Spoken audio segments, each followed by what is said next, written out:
Men erkim alan eken Nedirgenip qarayan Qara saçım darayan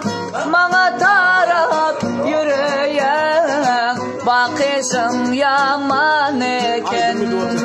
Nedirgenip qarayan Qara saçım darayan Mana tarap yürüyen Bakışım yaman eken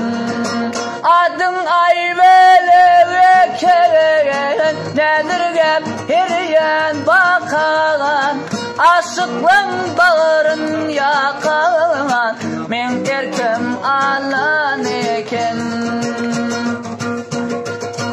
Kıya bakıp yeretti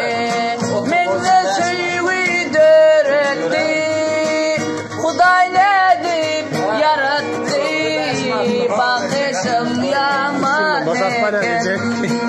Kıya bakıp yeretti Minne şeyvi döretti Huday ne deyip yarattı Bakışım yaman eken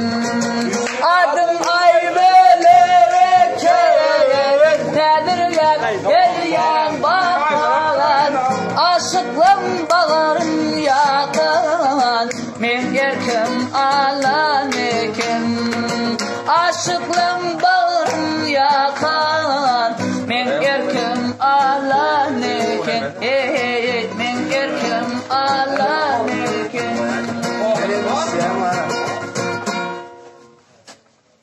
Yana ayıp da. Aynen.